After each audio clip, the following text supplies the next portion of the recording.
আসসালামু আলাইকুম প্রিয় শিক্ষার্থী, আশা করছি তোমরা সবাই খুব ভালো আছো। গত ক্লাসে আমি তোমাদেরকে দেখিয়েছিলাম টেক্সচুয়াল গ্রামার সম্পর্কে, টেক্সচুয়াল গ্রামারগুলো কিভাবে করতে হয় এবং কতগুলো এক্সাম্পল নিয়েছিলাম যে গ্রামারগুলো ছিল ভীষণ ইম্পর্টেন্ট, যেগুলো তোমাদেরকে আমি বোর্ডে করিয়েছি। আজকে একটি নতুন টপিক নিয়ে তোমাদের সামনে হাজির হয়েছি, যেটা ক্লাস 11 এবং ক্লাস 12-এর জন্য ভীষণ ইম্পর্টেন্ট এবং প্রত্যেক বছর পরীক্ষাতেই এই ট্রান্সফরমেশনের মধ্যে সিম্পল কমপ্লেক্স কম্পাউন্ড একটা থাকে। সুতরাং এই ক্লাসটা তোমাদের জন্য ভীষণ ইম্পর্টেন্ট। আজকে আমি প্রথমে গ্রামারটা কিভাবে ট্রান্সফার করতে হয় সেটা শেখাবো, তার পরের ক্লাসগুলোতে তোমাদেরকে শেখাবো যে টেক্সচুয়াল লাইন নিয়ে বা টেক্সটের যে লাইন আছে সেই লাইনগুলো তুলে কিভাবে ট্রান্সফার করতে হবে সেগুলো আমি দেখাবো। আপাতত তোমরা খাতা পেন নিয়ে বসে পড়ো এবং ক্লাসটা দেখার চেষ্টা করো। যদি কোনো জায়গায় কোনো সমস্যা হয়ে থাকে হোয়াটসঅ্যাপ গ্রুপে বা আমাকে পার্সোনালি SMS করো, আমি চেষ্টা করবো তার আনসার দেওয়ার। দেখো, প্রথমে আমি বোর্ডে তোমাদের কাছে লিখে নিয়েছি, সেটা হচ্ছে সিম্পল, কমপ্লেক্স এবং কম্পাউন্ড। প্রসঙ্গে একটুখানি বলে রাখি, যেটা হচ্ছে সেন্টেন্সের যে ভাগ রয়েছে তার মধ্যে স্ট্রাকচারাল ডিভিশন সেন্টেন্সের, সেটা হচ্ছে 3টে, অর্থাৎ গঠনগত দিক থেকে সেন্টেন্সকে 3টি ভাগে ভাগ করা হয়। সেই ভাগগুলোকে বলা হয় সিম্পল সেন্টেন্স, কমপ্লেক্স সেন্টেন্স এবং কম্পাউন্ড সেন্টেন্স। যার বাংলা হচ্ছে সিম্পল সেন্টেন্স মানে হচ্ছে সরল বাক্য, কমপ্লেক্স সেন্টেন্স মানে হচ্ছে জটিল বাক্য এবং কম্পাউন্ড সেন্টেন্স মানে হচ্ছে যৌগিক বাক্য। এই ছিল 3টে ডিভিশন। এবার আমাদেরকে জানতে হবে যে এই সেন্টেন্সগুলো আমরা কিভাবে চিনব বা এর ডেফিনেশনটা কি আছে। প্রথমে দেখো, আমি একটা একদম সবচেয়ে সহজ যে ডেফিনেশন আছে আমি সেটা লেখার চেষ্টা করেছি, তোমরা বুঝতে পারছো কিনা দেখো। A simple sentence is characterised by only one independent clause and no dependent clause. এই একটা ডেফিনেশন আমি লিখেছি, অর্থাৎ একটি সিম্পল সেন্টেন্সে কি থাকবে, একটি সিম্পল সেন্টেন্সে থাকবে একটি মাত্র ওয়ান ইন্ডিপেন্ডেন্ট ক্লজ, একটি মাত্র ইন্ডিপেন্ডেন্ট ক্লজ থাকবে বা একটি মাত্র প্রিন্সিপাল ক্লজ থাকবে বা একটি মাত্র মেন ক্লজ থাকবে, যেটাকে আমরা বলি। আর এই বাক্যের মধ্যে কোনো ডিপেন্ডেন্ট ক্লজ থাকবে না, অর্থাৎ নির্ভরশীল। এবার আমরা ডিপেন্ডেন্ট ক্লজ আর ইন্ডিপেন্ডেন্ট ক্লজ দুটো নতুন টার্মস শিখেছি।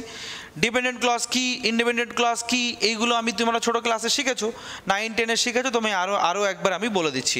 আপাতত শুধু তোমরা ডেফিনেশনটা জেনে নাও। তাহলে সিম্পল সেন্টেন্সের ডেফিনেশন আমি কি শিখলাম? আমি শিখলাম সিম্পল সেন্টেন্সে একটা মাত্র ইন্ডিপেন্ডেন্ট ক্লজ থাকবে এবং কোনো ডিপেন্ডেন্ট ক্লজ থাকবে না। অর্থাৎ এর একটি মাত্র ইন্ডিপেন্ডেন্ট ক্লজ থাকার অর্থ হচ্ছে একটি মাত্র ফাইনাইট ভার্ব থাকবে। ঠিক আছে, চলো আমি এটাকে আরও ডিসকাস করব। আমি আগে ডেফিনেশনগুলো বুঝিয়ে নিই। পরের ডেফিনেশনটা দেখো, পরের ডেফিনেশনটা আছে complex sentence. A complex sentence contain a dependent clause and at least one independent clause. কি বললাম? তাহলে পার্থক্যটা কি দেখো এখানটায়, অর্থাৎ সিম্পল সেন্টেন্সে ডিপেন্ডেন্ট ক্লজ কটা ছিল? একটাও ছিল না। ইন্ডিপেন্ডেন্ট ক্লজ কটা ছিল? একটি। হলো। এবার দেখো কমপ্লেক্স সেন্টেন্সের ক্ষেত্রে, দেখো কমপ্লেক্স সেন্টেন্সে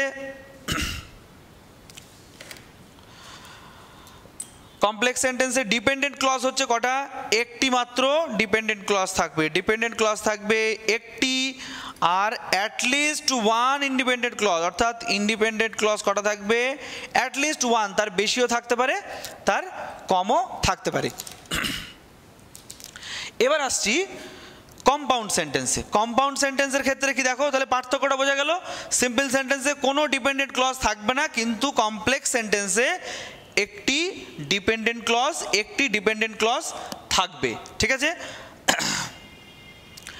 কম্পাউন্ড সেন্টেন্সের ক্ষেত্রে কি হবে? Compound sentence is characterised by at least two, অর্থাৎ সবচেয়ে কম কটা ডিপেন্ডেন্ট ক্লজ থাকবে? ডিপেন্ডেন্ট ক্লজ থাকবে সবচেয়ে কম দুটো, তার বেশিও থাকতে পারে। আবার বোঝা গেল? তাহলে ডেফিনেশনটা বোঝা গেল।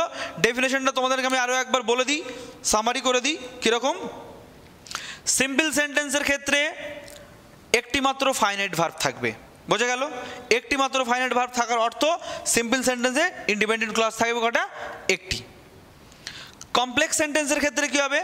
কমপ্লেক্স সেন্টেন্সের ক্ষেত্রে একটি মাত্র ইন্ডিপেন্ডেন্ট ক্লজ এবং এক বা একাধিক ডিপেন্ডেন্ট ক্লজ থাকবে। ঠিক আছে, কিন্তু মনে রাখবে ইন্ডিপেন্ডেন্ট ক্লজ কটা থাকবে? একটি। ইন্ডিপেন্ডেন্ট ক্লজ থাকবে একটি, ডিপেন্ডেন্ট ক্লজ একটা বা তার বেশি থাকতে পারে। কম্পাউন্ড সেন্টেন্সের ক্ষেত্রে কি, কম্পাউন্ড সেন্টেন্সের ক্ষেত্রে অ্যাটলিস্ট দুটো, সবচেয়ে কম যদি ইন্ডিপেন্ডেন্ট ক্লজ থাকে সেটা হচ্ছে দুটো, তার বেশিও থাকতে পারে।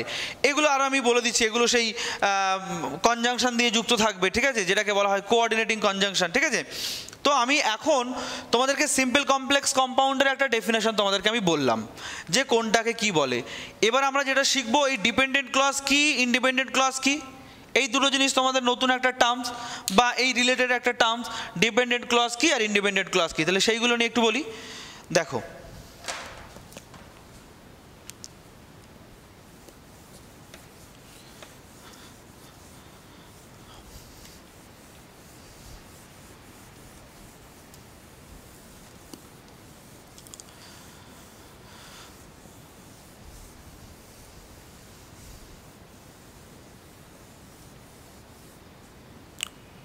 দেখো প্রথমে একটা সেন্টেন্স লিখছি,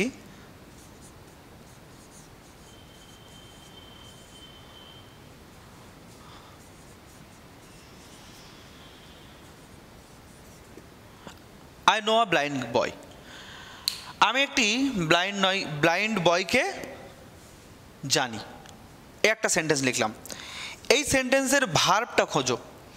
এই সেন্টেন্সের ভার্ব হচ্ছে কি নো, V1-এ আছে, অর্থাৎ ভার্বের প্রেজেন্ট ফর্মে রয়েছে।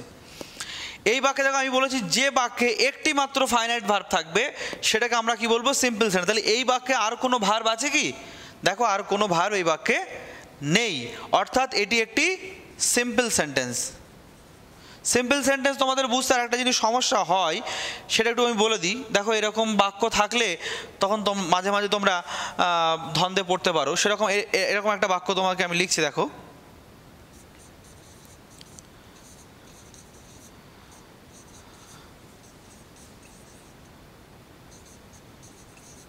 দে স মি প্লেয়িং, তারা আমাকে খেলতে দেখেছিল, দে স মি প্লেয়িং।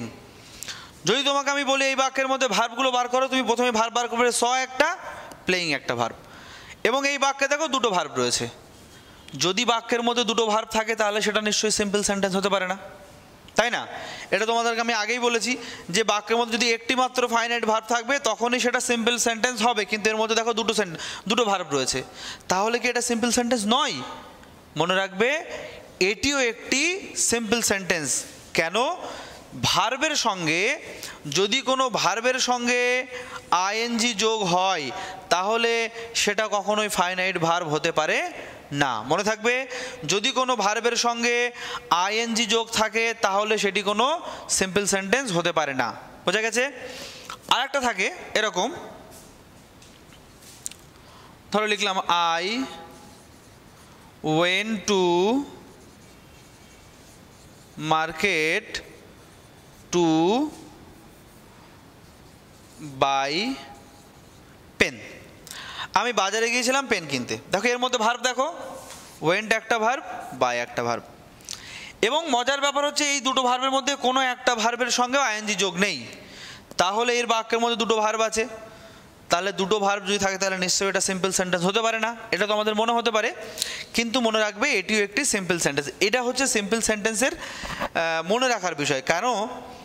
একটা যেমন বললাম ভার্ব প্লাস আইএনজি সবসময় ফাইনাইট ভার্ব হবে না, আরও একটা টু প্লাস ভার্ব যদি হয় সেটাও ফাইনাইট ভার্ব হবে না। অর্থাৎ দেখো এই বাক্যের বাই ভার্বের আগে একটা টু রয়েছে, অর্থাৎ যদি কোনো ভার্বের আগে টু থাকে এবং ভার্বের সঙ্গে যদি আইএনজি যোগ থাকে তাহলে সেটা কখনোই ফাইনাইট ভার্ব হবে না।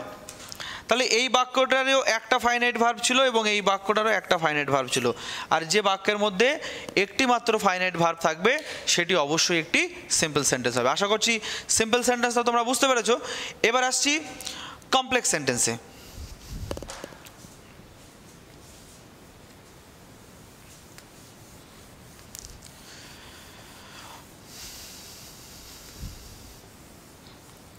কমপ্লেক্স সেন্টেন্সের ক্ষেত্রে ডেফিনেশনে আমি বলেছিলাম যে কি থাকবে, একটি মাত্র ইন্ডিপেন্ডেন্ট ক্লজ থাকবে এবং এক বা একাধিক ডিপেন্ডেন্ট ক্লজ থাকবে। ওই উদাহরণটাই লিখে আমি,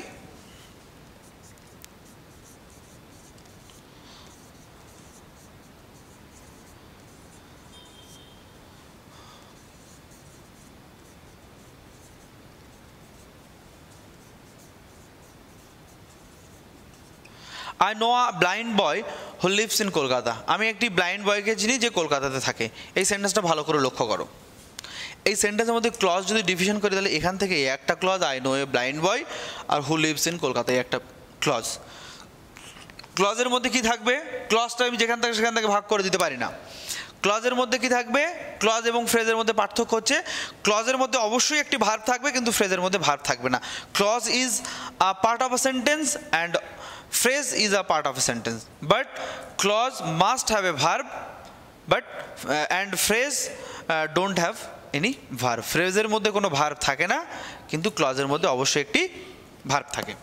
এখানেও যেমন একটা ভার্ব রয়েছে নো, এই পার্টের মধ্যে এই পার্টের মধ্যে একটা ভার্ব রয়েছে। এবার আমাকে জানতে হবে কোনটা ডিপেন্ডেন্ট কোনটা ইন্ডিপেন্ডেন্ট, এবং সেটা কীভাবে জানবো? দেখো, সেন্টেন্স, টোটাল সেন্টেন্সটা থেকে যদি আমি এই বাক্যটাকে আলাদা করে লিখি তাহলে দেখো এর সাবজেক্ট, ভার্ব এবং অবজেক্ট দুটোই থেকে যাচ্ছে। অর্থাৎ এটি একটি নিজে এই অংশটা, বাক্যের এই অংশটা নিজে একটি বাক্য। যদি এটাকে আমি টোটাল বাক্য থেকে সেপারেট করে দিই তাহলে নিজে একটি বাক্য হবে। অর্থাৎ এটি কারোর উপরে ডিপেন্ড করে নেই, অর্থাৎ এটি একটি ইন্ডিপেন্ডেন্ট ক্লজ। মনে থাকবে? বা মেইন ক্লজ বা প্রিন্সিপাল ক্লজ। কিন্তু যদি বাক্যের আগে থেকে, টোটাল বাক্য থেকে এখান থেকে এই পার্টটাকে মুছে দিই তাহলে এই অংশটার কোনো অর্থ হচ্ছে না। আর এই অংশটার অর্থ কখন প্রকাশ পাবে?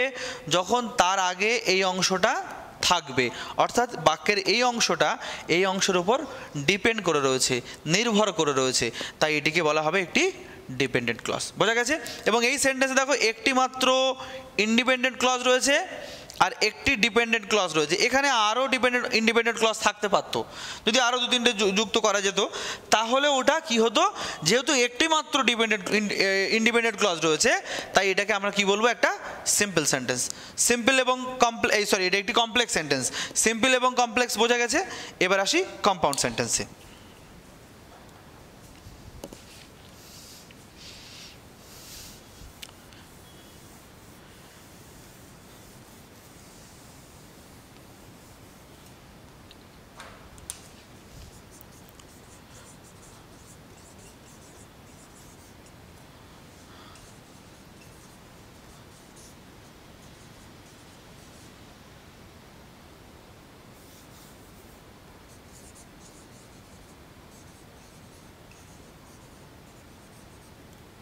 দেখো, I have a bat and Ram has a ball. আমি খুব উদাহরণগুলো খুব সহজ উদাহরণ দিচ্ছি, এবার বেসিক উদাহরণ দিচ্ছি যাতে তোমাদের বুঝতে কোনো রকম অসুবিধা না হয়, ঠিক আছে? দেখো, I have a bat and Ram has a ball, একটা সেন্টেন্স লিখলাম। এই সেন্টেন্সটা কিন্তু ক্লজে ভাগ করে দেখো, এখান থেকে একটা ক্লজ হচ্ছে আর এখান থেকে একটা ক্লজ হচ্ছে। এই অ্যান্ডটা তোমরা সবাই জানো একটা কনজাংশন। অ্যান্ডটাকে কি বলা হয়? অ্যান্ড, বাট, অর, এগুলো সব কি কনজাংশন, যুক্ত করে। দেখো, আই হ্যাভ এ ব্যাট এটা নিজে একটি বাক্য। টোটাল বাক্যটা থেকে যদি এই পার্টটাকে আমি আলাদা করে দিই, এই বাক্যটা দেখো অর্থ প্রকাশ করতে কারোর উপর ডিপেন্ড করে নেই, অর্থাৎ এটি একটি ইন্ডিপেন্ডেন্ট ক্লজ। এবং রাম হ্যাজ এ বল এটাও একটি ইন্ডিপেন্ডেন্ট ক্লজ, দুটো ইন্ডিপেন্ডেন্ট ক্লজ। এবং মাঝখানে একটা কনজাংশন দিয়ে যুক্ত আছে। মনে রাখবে, অ্যাটলিস্ট টু ডেফিনেশন আমি বলেছিলাম, অ্যাটলিস্ট টু। তোমরা এক কাজ করবে, তোমরা যখন ভিডিওটা দেখবে ফার্স্ট তোমরা ডেফিনেশনগুলো খাতায় লিখে নেবে, ঠিক আছে? ভিডিওটা স্টপ করে ডেফিনেশনগুলো খাতায় লিখে নেওয়ার পরে যখন আমি প্রত্যেকটা ধরনের বাক্যকে যখন আমি এক্সপ্লেন করছি তখন তোমার ডেফিনেশনের সঙ্গে মিলিয়ে নেবে, তাহলে তোমাদের বুঝতে সুবিধা হবে। এই একটা ইন্ডিপেন্ডেন্ট ক্লজ, এই একটা ইন্ডিপেন্ডেন্ট ক্লজ। আমি সংজ্ঞায় বলেছিলাম at least two independent clause, at least two independent clause, অর্থাৎ অ্যাটলিস্ট দুটো ইন্ডিপেন্ডেন্ট ক্লজ যুক্ত থাকবে একটি কনজাংশন দিয়ে, তখন সেটাকে আমরা বলবো কম্পাউন্ড সেন্টেন্স, অর্থাৎ এটি একটি কম্পাউন্ড সেন্টেন্স। এবং এটাকে বলা হয়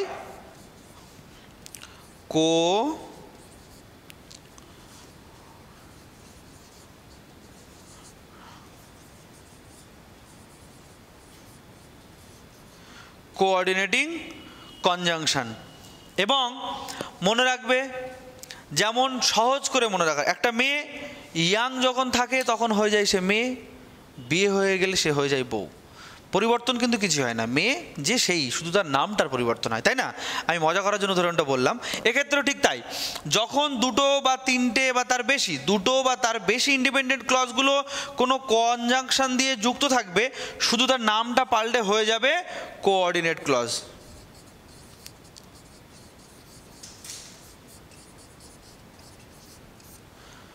এটাকেও তাহলে একটা কি বলবো আমরা, কোঅর্ডিনেট ক্লজ। বুঝে গেছে? তোমাদের কোঅর্ডিনেট ক্লজ বইতে লেখা থাকবে সংজ্ঞায়, কোঅর্ডিনেট ক্লজ। তখন তোমার মনে হতে পারে যে স্যার তো dependent clause, independent clause, main clause, principal clause এইগুলো বলেছিলেন, কিন্তু কোঅর্ডিনেট ক্লজ বলে কিছু আমাদেরকে বলেননি। তাই শুধু জাস্ট মনে করিয়ে দেওয়ার জন্য, কোঅর্ডিনেট ক্লজ আলাদা করে কিছু না।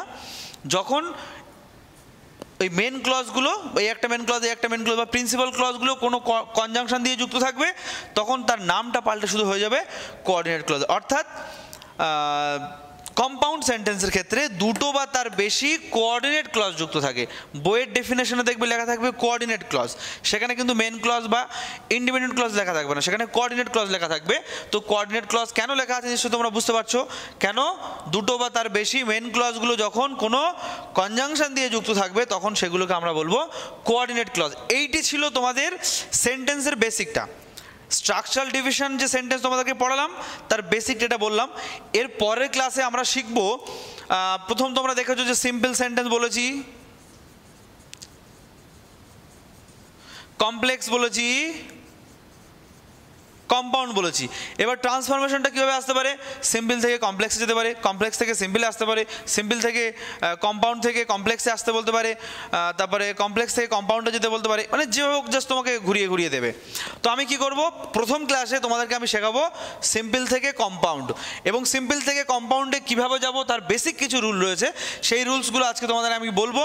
যদি সিম্পল থেকে কম্পাউন্ড করা শিখে যাও, তাহলে তোমরা কম্পাউন্ড থেকে সিম্পল অটোমেটিক শিখে যাবে। মানে আমি কি বলতে চাইলাম, এখান থেকে যদি তুমি বারাসাত যেতে পারো, তাহলে বারাসাত থেকে এখানে তুমি ফিরেও আসতে পারবে। আজকে ক্লাস এই পর্যন্তই, ভালো থেকো সবাই।